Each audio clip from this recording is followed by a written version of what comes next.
नमस्कार, मैं कादम्बिनी शर्मा हूं आपके साथ। अयोध्या में बन रहे भव्य राम मंदिर में रामलला की प्राण प्रतिष्ठा 22 जनवरी को होगी। आखिर कितना भव्य बन रहा है राम मंदिर, कैसी है प्राण प्रतिष्ठा की तैयारी, कैसे करेंगे श्रद्धालु रामलला के दर्शन, इन सारे सवालों का जवाब जानने के लिए देखिए अयोध्या से मेरे सहयोगी रणवीर की खास रिपोर्ट।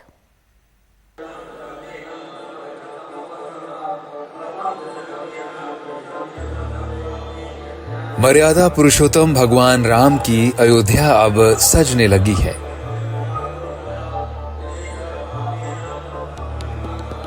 उस शुभ मुहूर्त की प्रतीक्षा में जब भव्य राम मंदिर में प्राण प्रतिष्ठा हुई। 22 जनवरी 2024 को प्रधानमंत्री नरेंद्र मोदी अयोध्या में राम मंदिर का उद्घाटन करने पहुंचेंगे और फिर दुनिया देखेगी उस रामलला को जो अविनाशी हैं, जिनमें देवत्व है और बाल स्वरूप भी। खड़ी मूर्ति 3 मूर्तिकार बना रहे हैं। आगामी 1 हफ्ते में कौन सी मूर्ति सबसे अच्छी बन पाई, किस मूर्ति में डिवाइननेस और बाल सुलभ कोमलता सुकोमलता दोनों आई है। उसमें देवत्व भी होना चाहिए, डिवाइननेस, और उसमें 5 वर्ष के बालक का सुकोमल चेहरा भी होना चाहिए। उसका सिलेक्शन किया जाए। अयोध्या में भगवान राम के मंदिर का पहला चरण बनकर तैयार है और 22 जनवरी वो तारीख है जिस तारीख को भगवान राम अपने घर अयोध्या के उस दिव्य और भव्य मंदिर में पहुंचेंगे। इस मंदिर की तैयारियां अंतिम चरण पर हैं और पूरी अयोध्या में तैयारी चल रही है। श्री राम मंदिर ट्रस्ट के महासचिव चंपत राय ने बुधवार को मंदिर निर्माण और रामलला की प्राण प्रतिष्ठा को लेकर विस्तार से जानकारी दी। उनके मुताबिक रामलला की मूर्ति को 5 साल के बच्चे की तरह डिजाइन किया गया है।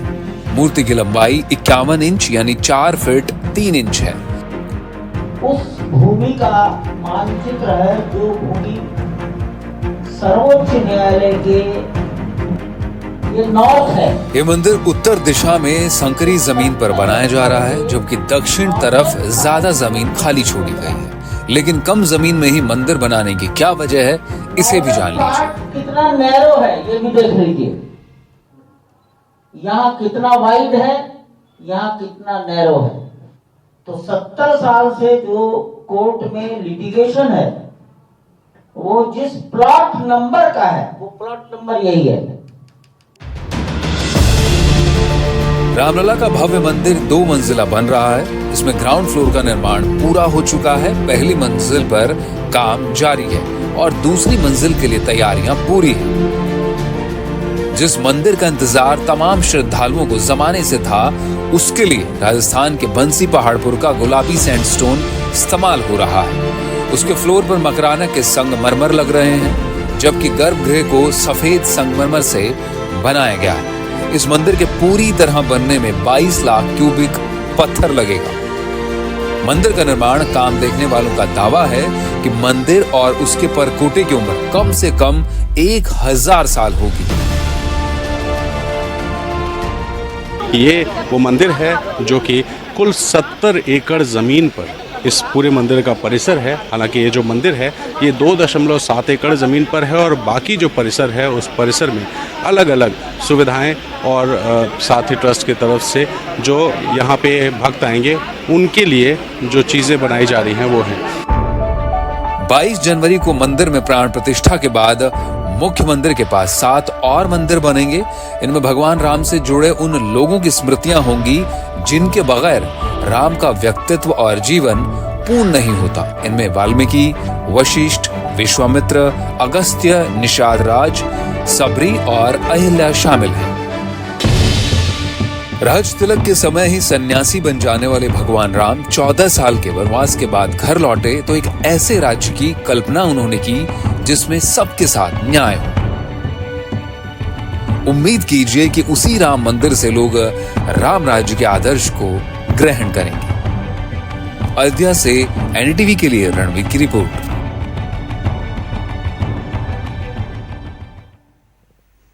यूं तो प्रधानमंत्री नरेंद्र मोदी 22 जनवरी को मुख्य यजमान के रूप में प्राण प्रतिष्ठा करेंगे, लेकिन मंदिर में उससे पहले के धार्मिक कार्य 16 जनवरी से ही शुरू हो जाएंगे। कई चरणों से होते हुए 22 तारीख को अविजित मुहूर्त में श्रद्धालुओं को रामलला का दर्शन होगा। सियावर रामचंद्र की, सियावर रामचंद्र की, सियावर रामचंद्र की।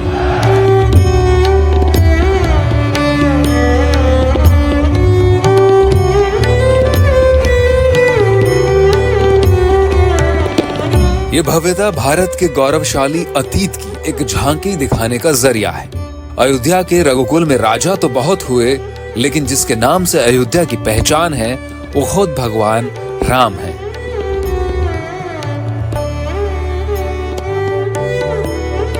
जिस जगह पर माना जाता है कि भगवान राम का जन्म हुआ था, उसी जगह पर रामलला का भव्य मंदिर अब प्राण प्रतिष्ठा के लिए तैयार है। जजमान के रूप में खुद प्रधानमंत्री नरेंद्र मोदी मौजूद होंगे।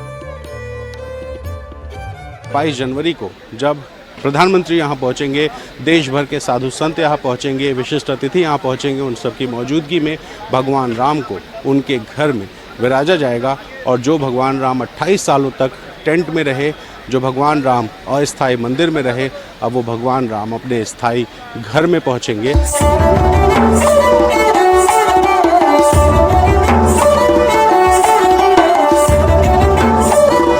14 जनवरी को मकर संक्रांति के साथ ही सूर्य उत्तरायण हो जाएंगे। हिंदू परंपरा के मुताबिक शुभ कर्मों की घड़ी इस दिन शुरू हो जाएगी। इसीलिए उसके बाद से राम मंदिर की प्राण प्रतिष्ठा से जुड़े कार्यकलाप शुरू होंगे। 16 जनवरी को भगवान गणेश की पूजा करके रामलला मंदिर में पूजा पाठ की विधियां शुरू हो जाएंगी। उसके बाद सारे ग्रहों की पूजा होगी। प्राण प्रतिष्ठा से पहले सरयू के जल से गर्भगृह को धोया जाएगा और वास्तु पूजा होगी। 22 जनवरी को दोपहर में मृगशिरा नक्षत्र और अभिजीत मुहूर्त में रामलला मूर्ति में प्राण प्रतिष्ठा होगी।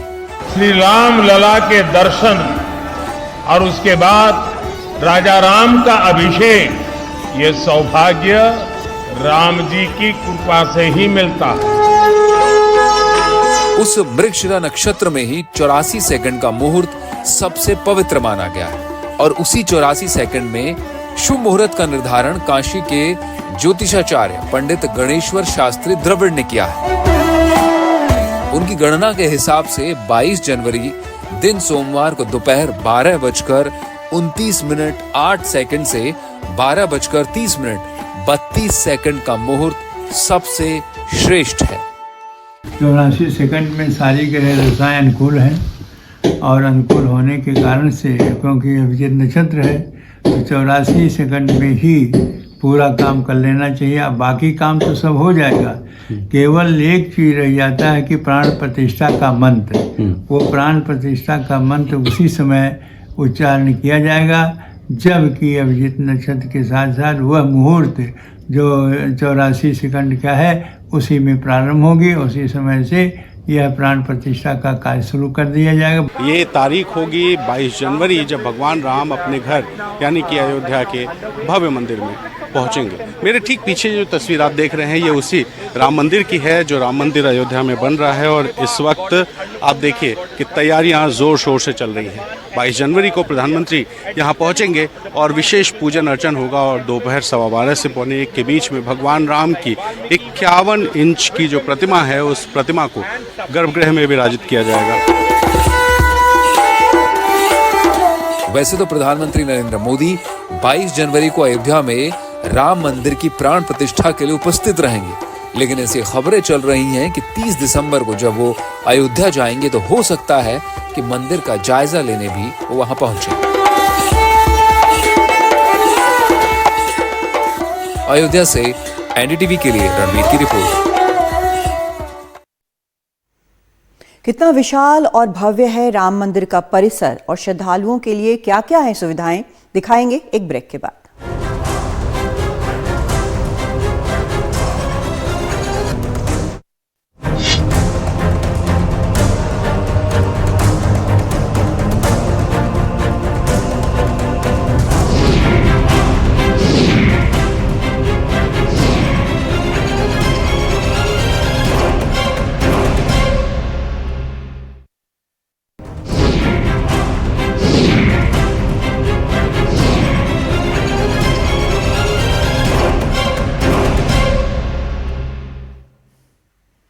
भगवान राम का भव्य मंदिर तो 20 एकड़ में बन रहा है, लेकिन पूरा परिसर 70 एकड़ में फैला है। बाकी बचे हिस्से में वहां हरियाली ही हरियाली होगी। ऐसे मनोहर वातावरण में दर्शन के अभिलाषी श्रद्धालुओं को कोई तकलीफ न हो, उसकी भी व्यवस्था की गई है।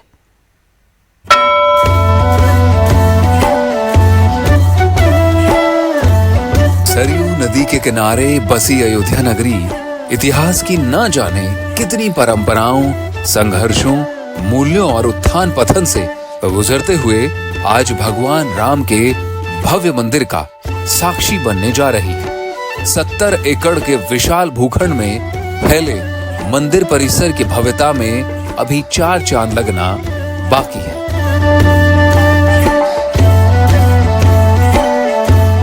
मंदिर नागर शैली में बनाया जा रहा है, यानी जो पत्थरों पर आप कलाकारी देख रहे हैं, जो नक्काशियाँ देख रहे हैं, वो नागर शैली की है।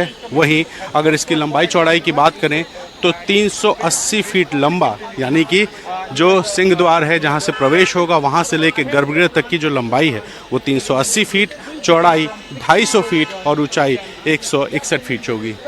ऊंचाई की बात कर ले तो सबसे पीछे की तरफ आप सामने जो जगह देख रहे हैं वहाँ पे गर्भगृह होगा और गर्भगृह के ऊपर 161 फीट का शिखर होगा और उस शिखर के ऊपर धर्म ध्वजा भी लगाई जाएगी। अगर इस राम मंदिर के परिसर की हम बात करें तो परिसर कुल 70 एकड़ का है, लेकिन जिस हिस्से में रामलला का भव्य मंदिर बनाया गया है वो हिस्सा है 2.7 एकड़ का। और यहाँ पर मंदिर बनाने को लेकर के आपको एक खासियत और बताएं कि ये जो पूरा जहाँ तक आपको एरिया दिखाई दे रहा है ये पूरा एरिया 70 एकड़ का है, लेकिन यहाँ पर जो विवादित ज़मीन थी, जहाँ पर बाबरी का विवादित ढांचा मौजूद था, वो ठीक वही जगह है जहाँ पर इस वक्त आप राम मंदिर आपको दिखाई दे रहा है। और इसी जगह पे बाबरी का विध्वंस करके जब मामला कोर्ट में पहुँचा तो कोर्ट ने साक्ष्यों के आधार पर इस जगह को हिंदुओं को दिया, यानी कि जो ज़मीन का विवाद था वो ज़मीन का विवाद हिंदुओं के पक्ष में जाने के बाद यहाँ पर निर्माण शुरू हुआ और निर्माण शुरू होने के बाद अब मंदिर के पहले चरण का जो काम है वो लगभग पूरा है। श्री राम जन्मभूमि मंदिर ट्रस्ट के महासचिव चंपत राय ने मंदिर और उसके निर्माण से जुड़ी कई अहम जानकारियां हमें दी हैं। उनके मुताबिक 3 मंजिला राम मंदिर 70 एकड़ में बन रहा है। इनमें से 20 एकड़ में मंदिर का निर्माण होगा, जबकि 50 एकड़ में हरियाली ही हरियाली रहेगी। पहले से उस परिसर में स्थित 200 पेड़ों को संरक्षित किया जाएगा। हरियाली तो ऐसी की जा रही है कि उन वृक्षों के उस सघन वन में कई जगहों पर सूरज की किरणें भी धरती तक नहीं पहुंच पाएंगी।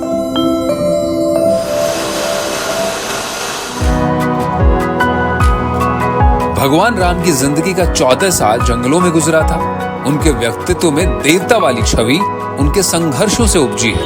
अयोध्या के रघुकुल में राजा तो बहुत हुए, लेकिन दुनिया सिर्फ राम को पूछती है, जिनके बारे में तुलसीदास ने लिखा था, तापस भेष विशेष उदासी 14 बरस राम बनवासी। सिर पर राजमुकुट सजाने वाले सारे राजा जोगिया भेष धारण करने वाले भगवान राम के सामने निस्तेज पड़ जाते हैं। उस राम के बाल रूप का दर्शन करने के लिए लाखों लाख लोग अयोध्या पहुंचेंगे। इसका अंदाजा श्री राम मंदिर ट्रस्ट को भी है। मंदिर में 25,000 श्रद्धालुओं के आने का इंतजाम रहेगा। वहां 25,000 लोगों का सामान रखने के लिए लॉकर भी होंगे। दिव्यांगों और बुजुर्गों के लिए लिफ्ट की व्यवस्था रहेगी। मंदिर परिसर के अंदर एक छोटा अस्पताल भी मौजूद होगा। शौचालय का भी बड़ा कॉम्प्लेक्स बन रहा है। 2 सीवर ट्रीटमेंट प्लांट भी बनाए जा रहे हैं। सीवर, बिजली, पानी की व्यवस्था भी ट्रस्ट से ही होगी। यूं तो अयोध्या पहले से ही मंदिरों का शहर है, लेकिन भगवान राम का मंदिर बन जाने के बाद वहां सैलानियों का आना जाना और बढ़ जाएगा। इसीलिए 30 दिसंबर को प्रधानमंत्री नरेंद्र मोदी अंतर्राष्ट्रीय हवाई अड्डे का लोकार्पण करेंगे। 15 जनवरी से ही मुंबई से अयोध्या के बीच एक सीधी उड़ान भी शुरू हो जाएगी। उसी तरह नई दिल्ली और अहमदाबाद से भी अयोध्या हवाई मार्ग से जुड़ जाएंगे। आखिर भगवान राम की चौखट पर कौन श्रद्धालु सिर नवाने के लिए नहीं जाना चाहेगा? अयोध्या से एनडीटीवी के लिए रणवीर की रिपोर्ट। अब एक कहानी ऐसी जिसमें राम मंदिर आंदोलन का 150 साल से भी ज्यादा पुराना इतिहास समाया है। राम मंदिर के लिए निहंग सिखों का संघर्ष 165 साल बाद रंग ला रहा है।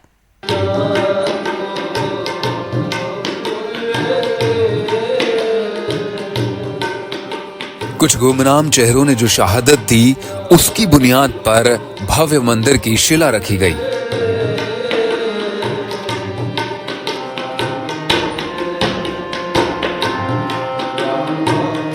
सिख समाज के निहंगों ने 1858 में बगावत की थी।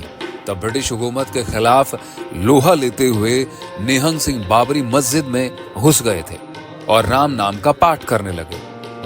अयोध्या में जो राम जन्म मंदिर मौजूद है, इसका संबंध ब्रह्मकुंड गुरुद्वारे से बहुत ज़्यादा है कि जब श्री राम जन्मभूमि हमारे गुरु महाराज जी गुरु नानक देव जी जब यहाँ पर आए तो अयोध्या का भ्रमण किया। सबसे पहले वो राम मंदिर गए, दर्शन किया। उस समय राम मंदिर मौजूद थे। उसके बाद की दशा सबको पता है कि क्या हुआ, तो उसको तोड़ के ध्वंस करके फिर मस्जिद बनाएगी। फिर गुरु गोविंद सिंह जी यहाँ पे आए। 1.25 महीने गुरु गोविंद सिंह जी यहाँ पे अयोध्या में रहे। उनके साथ माता गुजरी जी, मामा कृपाल चंद जी वो भी थे। तो ये भी भ्रमण किया, वो भी श्री राम जन्मभूमि के। तो वो इसलिए गए क्योंकि हम लोग घट घट राम समाना रे, गुरुवाणी में लिखा हुआ है, एकल माटी कुंचर चीटी भाजन है बहुनाना रे, अस्थावर जंगम कीट पतंगम घट घट राम समाना रे। उसी दरमियान जो है श्री राम जन्मभूमि जो है मुगलों के कब्जे में रहा। ये 1558 की बात है। तो बाबा वैष्णो दास जी ने इसको गुरु गोविंद सिंह जी को पत्र लिखा। वहाँ से निहंग सिंहों का जत्था उन्होंने भेजा और यहाँ पर आकर उन्होंने युद्ध किया और युद्ध करके 14 दिन तक अपने इनके कब्जे में रहा श्री राम जन्मभूमि मंदिर। और उसका फिर मुगलों ने कब्जा कर लिया, ऐसा बताते हैं लोग इतिहास। इस तरीके से हमारा नाता शुरू से रहा। हालांकि तत्कालीन अवध पुलिस ने निहंगों को वहां से हटा दिया, लेकिन उस बगावत ने राम मंदिर आंदोलन की मजबूत बुनियाद रख दी थी। सिखों के सबसे पवित्र धर्म ग्रंथ यानी कि गुरु ग्रंथ साहिब में भगवान राम के नाम का जिक्र 5500 बार हुआ है। और यही वजह है कि सिख समाज के सबसे बड़े धर्मगुरु यानी गुरु नानक देव, गुरु तेग बहादुर और गुरु गोविंद सिंह राम जन्मभूमि के पीछे यहाँ पहुँचे और यहाँ पर लोगों से मुलाकात की, भगवान राम के नाम का सिमरन भी किया और आज उनके नाम का गुरुद्वारा यहाँ अयोध्या में मौजूद है। मैं उसी अयोध्या के गुरुद्वारे पर मौजूद हूँ और इस अयोध्या के गुरुद्वारे के लोग तैयारी में बैठे हैं कि 22 जनवरी को जो लोग भी अयोध्या आएंगे उनको लंगर का प्रसाद खिलाएंगे। 18 जनवरी से 24 जनवरी तक सिख समाज की तरफ से एक गुरुद्वारे में एक लंगर लगेगा और भगवान राम के नाम का सिमरन इस गुरुद्वारे में किया जाएगा। अपने सहयोगी प्रमोद और कैमरा पर्सन राजेश गुप्ता के साथ रणवीर, NDTV, अयोध्या।